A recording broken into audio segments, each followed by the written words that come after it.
Il y a une manière plus excellente. Tu veux avoir plus d'onction en Dieu, alors tu dois être de plus en plus humble. Parce qu'il accorde sa grâce. La Bible dit qu'il accorde sa grâce. Cette grâce, il la donne aux gens les plus humbles. Si tu veux plus de grâce, tu dois être humble. Certains d'entre vous sont des femmes de pasteurs. J'ai un message pour vous aussi. Certains d'entre vous ont la manie de résister à leur mari. Parce que tu es sa femme. Parce que tu ne comprends pas non plus en le faisant, tu déranges l'Esprit de Dieu. Tu es capable de te poser à lui au cours d'une réunion, pendant que vous êtes tous en réunion. Non, je ne suis pas d'accord, je ne suis pas d'accord. Tu n'es pas d'accord, tu dois le montrer devant tout le monde. D'accord, je ne suis pas d'accord.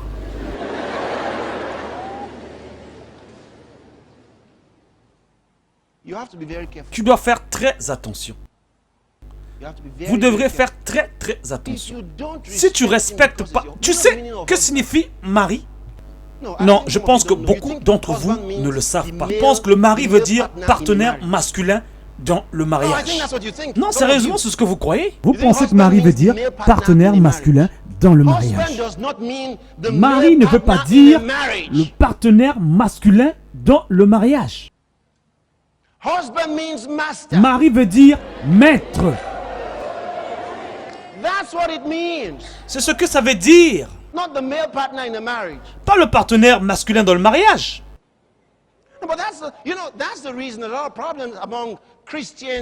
C'est là en fait les problèmes que les chrétiens ont dans leur mariage. Le mariage chez les chrétiens est devenu n'importe quoi. Pourquoi? Parce qu'ils ne sont pas d'accord avec la définition de Dieu. En fait, ils pensent que ce sont des partenaires égaux. Écoutez souvent deux personnes qui viennent se marier. Et la plupart du temps, c'est toujours la femme qui parle en premier lieu. Ouais, je voudrais remercier Dieu pour mon mari.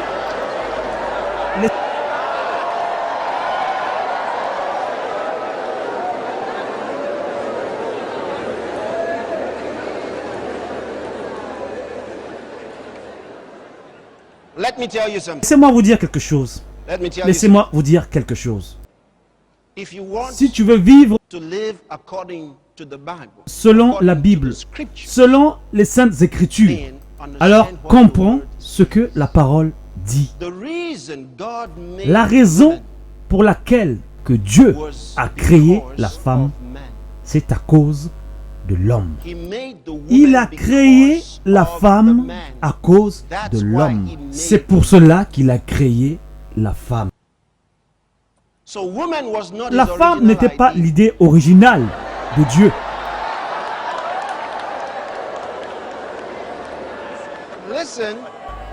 Écoutez, c'est la réalité. D'accord. Nous allons voir dans les Écritures. Quand Dieu a fini de tout créer, et il a créé Adam, la Bible dit tout était parfait. Il n'y a plus de problème. Ensuite, il a pris Adam.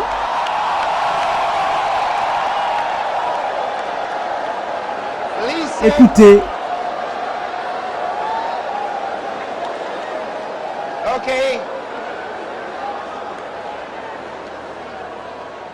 On se calme maintenant.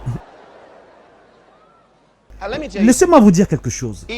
Si pour la plupart du temps, certaines femmes ont eu à écouter leur père, certaines femmes seront des femmes très accomplies dans leur mariage. Et la plupart des femmes n'ont jamais été conseillées par leurs parents, leur père en particulier. Là est le grand problème. Ils ne savent pas qui est l'homme en réalité. Ils pensent que c'est une autre femme. Voyez-vous, dans le mariage, vous avez l'homme qui, lui, est la tête de cette union. Parce qu'il est la tête de cette union, donc il est très important de le comprendre. Vous pensez qu'il est celui qui doit comprendre ce que sa femme veut. Voyez-vous, c'est là que vous avez tort. Il le fera. mais à la condition que vous compreniez qui vous avez épousé. Voyez-vous, c'est comme si travailler pour quelqu'un et ne pas savoir ce que cette personne veut. Dès que tu as épousé un homme, tu deviens sous son autorité. La Bible dit, l'homme est le chef de la femme. Pour l'avoir épousé, tu es sous son autorité. Tu n'es pas là pour partager son autorité, même si tous les deux vous êtes du royaume des cieux. Parce que là-bas au ciel, il n'y a pas d'homme ou il n'y a pas de femme. Mais nous fonctionnons ici-bas. C'est pour cela que tu as le corps d'une femme, que lui, il a le corps d'un homme. Dans cette union, dans cette relation, il y a la tête. Quand tu as dit que tu as épousé cet homme, tu t'es sujetti à son autorité. Et si tu décides de ne plus être sujetti à cette autorité, tu deviens une rebelle. Tu comprends cela? Et Dieu n'acceptera pas ce que tu es en train de faire. Il ne peut pas accepter cela. Parce que tu ne fonctionnes pas correctement. Pourquoi Dieu a créé la femme? Simple. Regardons dans la Genèse. Il dit ceci. Vous commencerez du chapitre 2 au chapitre 3. Vous verrez, tout est écrit. Il dit ceci. Il apporta tous les animaux devant Adam pour voir comment il allait les appeler. Et Adam les a tous nommés. Et quand Adam a fini, la Bible dit, mais pour l'homme, il ne trouva point d'aide semblable à lui. Ok, arrivé à ce point, je voudrais que nous puissions le lire.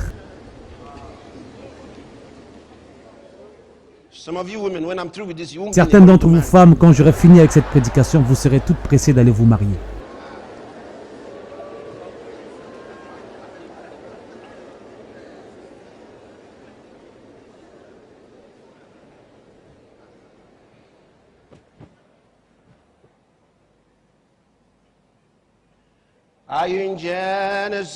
Êtes-vous dans la Genèse?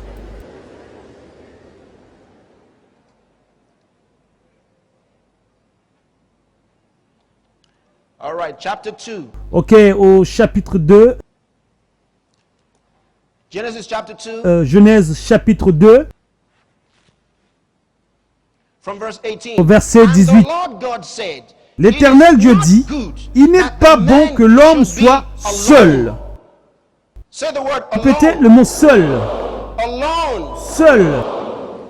Il n'a pas dit qu'il n'est pas bon que l'homme puisse s'ennuyer. Il y a une grande différence entre être seul et s'ennuyer.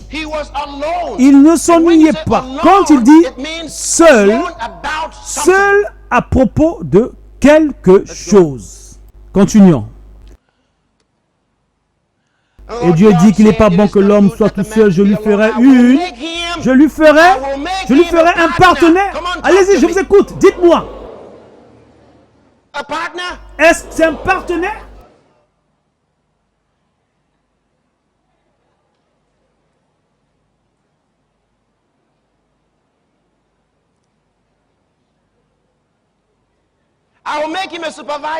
Je lui ferai un superviseur.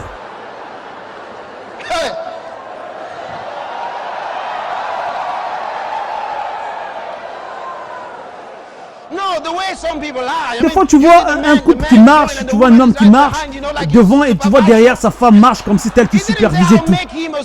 Il n'a pas dit que j'allais lui faire un superviseur.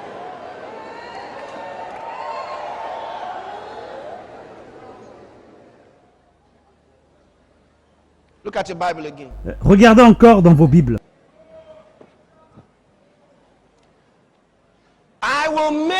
Je lui ferai une aide.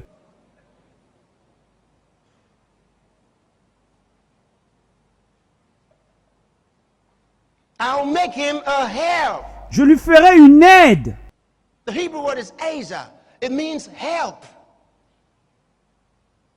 Une aide pour lui. Une aide, de l'aide qualifiée pour lui. De l'aide parce qu'il est seul. Je lui donnerai une aide, quelqu'un pour l'aider.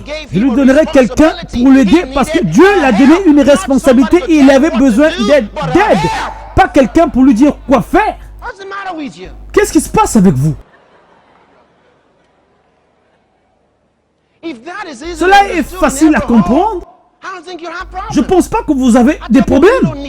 Et je dis aux gens, vous n'avez pas besoin d'un séminaire sur le mariage, vous avez besoin d'un séminaire sur la parole. Si vous écoutez simplement la parole de Dieu, vous n'aurez plus besoin de vous battre comme vous le faites. Ça paye de faire ce que Dieu vous dit de faire. Ta force se trouve à la place là où Dieu t'a placé. C'est ça ta force. Laissez-moi vous dire, aucun mari a besoin d'une autre mère. Comprends ça maintenant. Ton mari n'a pas besoin d'une autre mère. Il a une mère toute sa vie. Il n'a pas besoin d'une grande sœur. Il en a sûrement eu.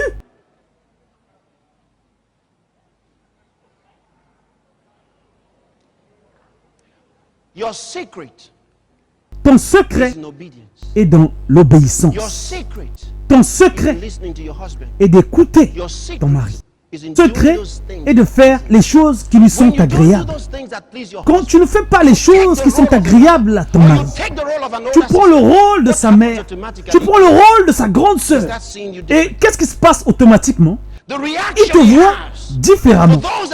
La réaction qu'il a, pour tous ceux qui cherchent à lui dire quoi faire, c'est une réaction qui se retourne vers toi. Tu commences à dire, je ne comprends pas. Tu t'habilles comme tu veux parce qu'il ne te dit pas quoi faire. Tu te comportes comme tu veux et parce qu'il ne te dit pas quoi faire. Tu vas jusqu'à faire ce que tu veux parce que tu es ton propre chef. Et tu sais quoi?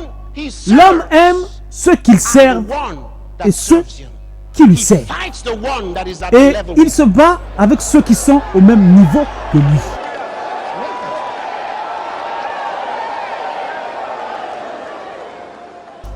Vous voyez ce que je veux dire? Quand tu vois ton mari commence à te dire à qui appartient cette maison, à qui appartient cette voiture, c'est qu'il y a un problème. Vous devez normalement être ensemble, mais c'est parce qu'il y a un problème.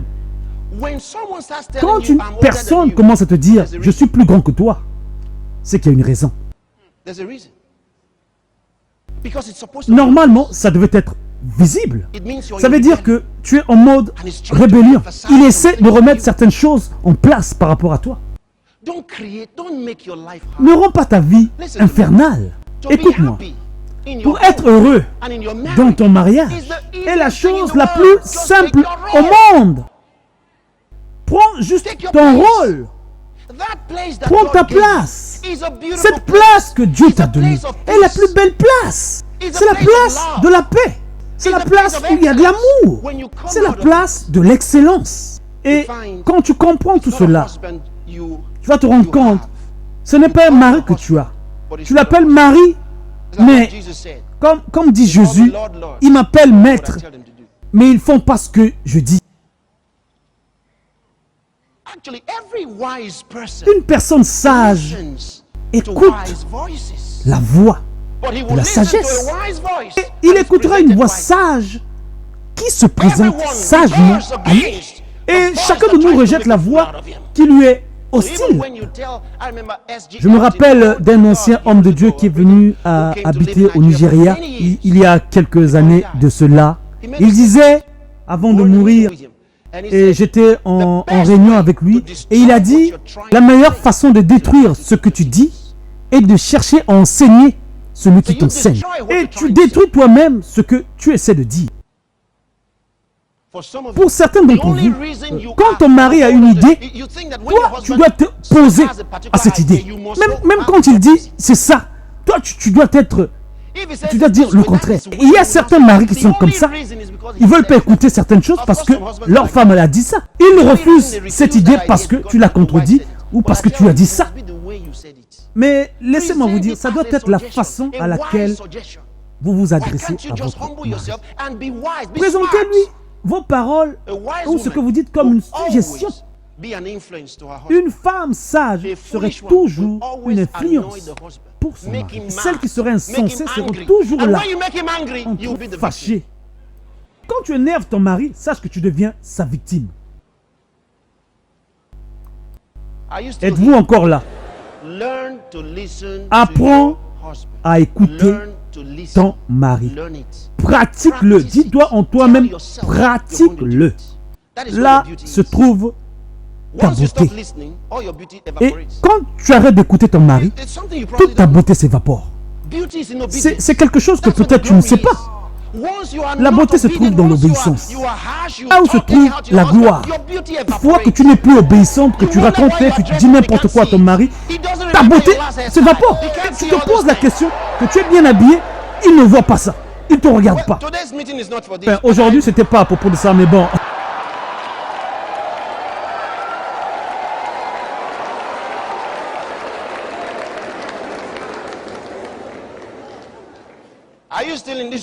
Êtes-vous encore dans cette pièce? Je me suis dit, je dois vous expliquer ces choses. Vous pouvez avoir une vie meilleure. Honnêtement, vous pouvez. Vous pouvez. Comment un mariage peut devenir une zone de guerre? L'homme est fâché, il va de ce côté. Et la femme aussi va de l'autre côté.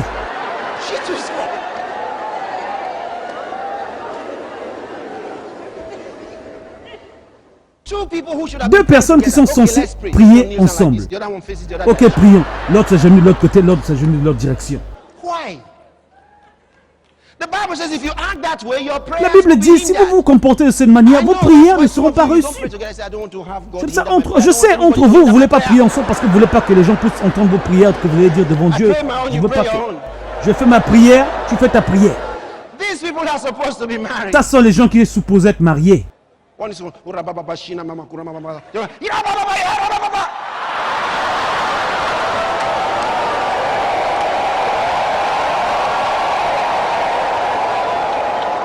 Alléluia. Alléluia. Alléluia. Alléluia. Tu peux avoir une belle vie. Tu peux. Essaie de le pratiquer. Pratique-le. Pratique-le. Pratique-le. Je me rappelle, rappelle-toi. Tu étais sûrement ce petit garçon, cette petite fille qui a juste grandi. Tu peux devenir sage aussi. Ou tu as juste grandi.